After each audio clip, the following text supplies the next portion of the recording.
OpenAI just teased a new AI video generator that's going to break the internet. But the question that still remains today is, will we even need visual effects artists in the future?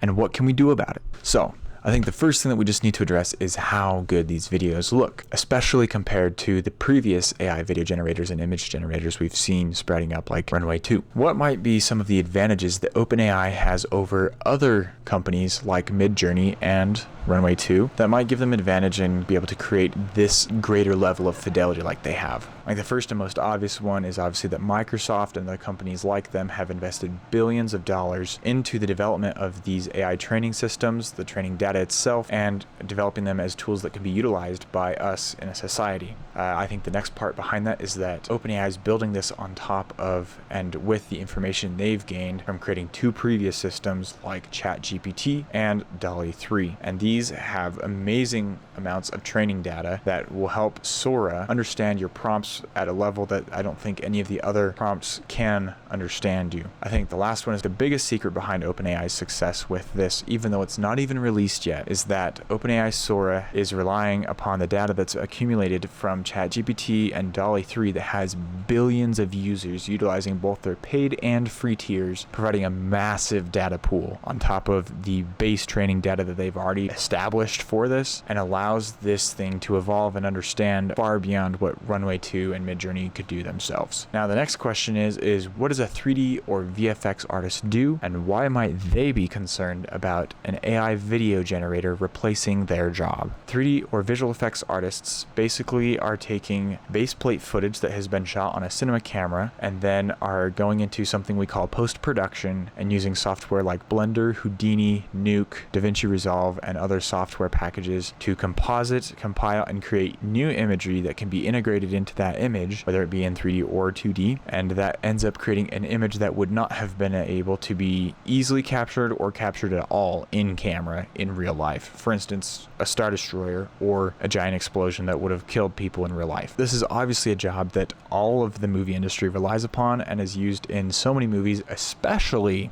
the ones that they tell you don't have any visual effects, because guess what? Just because it says they don't have CGI does not mean that they do not have visual effects and compositing. Oppenheimer and Barbie had more than 300 artists doing visual effects in the post-production of those movies, and so oftentimes these things are just invisible and just enhance or extend the sets and the things that were captured in camera. And not to say anything against people for saying that they don't have CGI, but it's, you know, people love the fact that things are made practically these days because we're kind of tired of CGI to some extent, because we can predict how cool it's going to be or whatever. But what are some of the things that these AIs can do so well that maybe might scare a 3D artist or visual effects artist that's working in the industry currently? The first one is the fact that this AI generator, Sora, is suddenly way better at spatial awareness and movement of a camera and a subject. Now, it's not perfect. There are other examples that we can cover at a different time in this video, but they are very phenomenal. Previous AI generators like Runway 2 have done an okay job, but once the camera starts moving, perspective, consistency, and the actual spatial awareness of the AI tends to slip, and things get lost in translation as the camera moves and things like that, and things tend to morph, and that's kind of become an AI look. It's kind of been the style of AI to some extent. Now, the next thing is that there's been language models behind it. We've talked about the ChatGPT data. This also allows Sora to understand prompts at a higher level than things like Runway or Midjourney can, because they have so much data behind it. And on top of that, it's really good at lighting and things like that. But what are some of the things that maybe it can't do very well that might assure an artist like me or you to know that you probably will not lose your job in a long while? Like, it's possible that eventually maybe we transition to have some kind of other job. But for now, I am very sure even if you're not doing things the way you're doing them now, you probably will not lose your job, because AI, as I was talking with one of the art directors that I work with fairly consistently, is not very good at directing things. It obviously relies upon prompts and input to be directed. So that means that by nature, it relies upon a human input to guide it and direct its content. The next part is exact character animation. This is kind of paired up with things that could be directed, but if a character needs to move their hand in a specific way or grab something a certain way, when the director says, I don't like that, let's change it, AI won't be as good at matching exactly what the director says without a lot of extra work and iteration.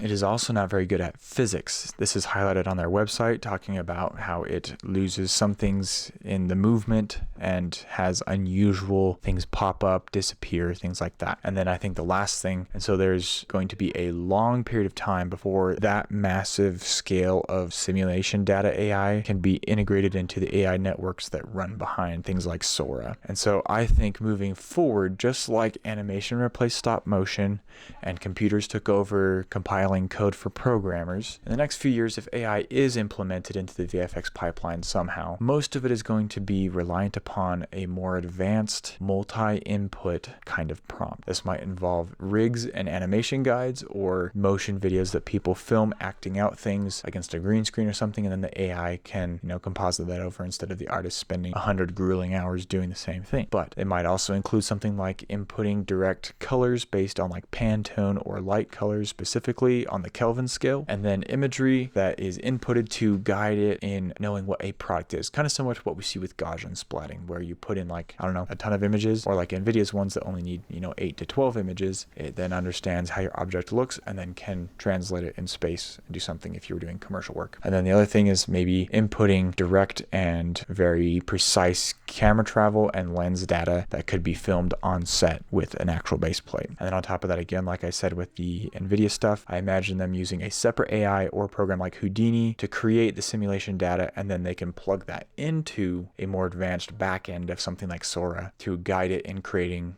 accurate physics and simulation data in the visual imagery that comes out on the final plate. And so, to say the least, this is all very amazing, and it's going to change the way that we work, but I don't think it's going to stop us from working. It's not going to make us obsolete, but again, like stop motion animators became animators on the digital side, and programmers that handled compiling physically before computers took over it, they ended up becoming things like programmers, front-end, back-end developers. Things progress in the industry, and I think it'll be the same way with this. We will obviously have some changes, and if you want to see a general overview of Sora and learn a little bit more about it beyond how it might be affecting industries like the VFX and movie industry, go watch MKBHD's video. Marquez does an amazing job of explaining it to people in a way that you don't need a large technical understanding to wrap your head around what Sora might be able to do for you or for anyone else within the next couple of years. But until the time that this generator comes out, like you guys, I'll probably be following it, and let me know in the comments if there's something you want to know a little bit more about AI video generation or 3D animation that I could create a video about for you. But until that next video, create more than you consume.